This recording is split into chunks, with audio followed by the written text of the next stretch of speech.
ආයුබෝවන් සුබ දවසක්. ඔයාලා හැමෝවම මගේ ස්ටාර් වයිබ් ජ්‍යොතිෂ නාලිකාවට ඉතාමත් ආදරෙන් ගෞරවයෙන් පිළිගන්නවා. ඉතින් අපි අද කතා කරන්න යන්නේ රාශි චක්‍රයේ දෙවන රාශිය වන වෘෂභ රාශිය ගැන. ඉතින් මේ ලග්නය ඔයාගේ නොවුනත් ඔයාට සමීප කෙනෙක්ගේ වෙන්න පුළුවන්. අද මම කියන මේ ගති ලක්ෂණ ඔයා දැනගෙන හිටියොත් ඒ අයත් එක්ක ගනුදෙනු කරන්න ඉතාමත්ම පහසු වේවි. එහෙනම් අපි යමු දැන් වෘෂභ රාශිය ගැන කතා කරන්න. වෘෂභ රාශියට අධිපති වෙන්නේ සිකුරු ග්‍රහයා.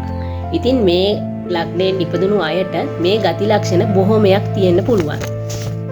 මේ අය නිතරම තමන්ගේ වාසිය බලාගෙන තමයි වැඩ කරන්නේ. හරිම ලගන්නා සුළු විදිහට කතා කරනවා. නමුත් කේන්ති ගියොත් තරමක් සැරු පරුෂ ගති පෙන්වනවා. වැඩවලට ඊටාම දක්ෂ නමුත් මසුරු ගතිය එහෙම නැත්නම් ලෝභකම නිතරම ඉස්මතු වෙනවා. මේ අයව යටත් කරගන්න තරමක් අපහසුයි වගේම ආත්ම ශක්තිය වැඩි පිරිසක්. රහස් හිතේ හංග ගන්නත් හරිම දක්ෂයි. කැපී පෙනෙන්න ඇඳුම් පැළඳුම් අඳින්නත් මෙයාලා කැමතියි. ගෙදර දොරේ අඩුපාඩු නොසලකා සමාජයේ ගැළපී සිටින්න බොහෝ විට උත්සාහ කරනවා.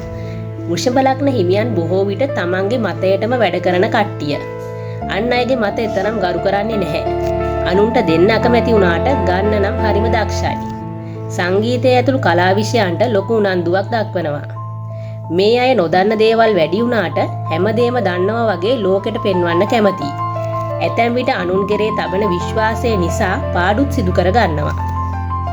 නිතරම වැඩි වෙහෙසක් නැතුව මුදල් උපයන්න උත්සාහ කරනවා. මේ අයගේ දුර්වලතාවයක් හැටියට පෙනෙන්නේ තරමක ලෝභකම සහ ඕනෑවට වඩා සැප පහසුවට ඇති ආශාව. මේ අය නිතරම ජය ගන්න උත්සාහ කරන නිසාම සතුටක් ඇති කර ගන්නවා. වෘෂභ ලග්නයේ උපන් අයට සෙම් රෝග, පපුවේ රෝග, පීනස, ඇදුම, සෙම්ගෙඩි ආදිය පහසුවෙන් වැළඳෙන්න පුළුවන්. කල්යාමේදී මලබද්ධය, ලේ හෝ සෙම වැඩිකම, ලේන්හර පිපිරීම, පණ නැතිවීම ආදී රෝග වැළඳෙන්නත් වැඩි ඉඩක් තියෙනවා. අවසාන වශයෙන් කියන්න ඕන ඔයාලගේ ලග්නයේ සිටින ග්‍රහයන්, ලග්න රාශිය දකින ග්‍රහයන් සහ නැගත් අධිපති ග්‍රහයන් අනුව මේ තත්ත්වයන් තරමක් වෙනස් වෙන්න පුළුවන්. ඉතින් මේ දේවල් ඇත්තනම් ඔයාගේ අදහසත් කමෙන්ට් කරන්න. අනිත් ලග්නවල තොරතුරු දැනගන්න මගේ නාලිකාව සබ්ස්ක්‍රයිබ් කරලා බෙල් අයිකන් එකත් ක්ලික් කරන්න. එහෙනම් අදට ගිහින් එන්නම්.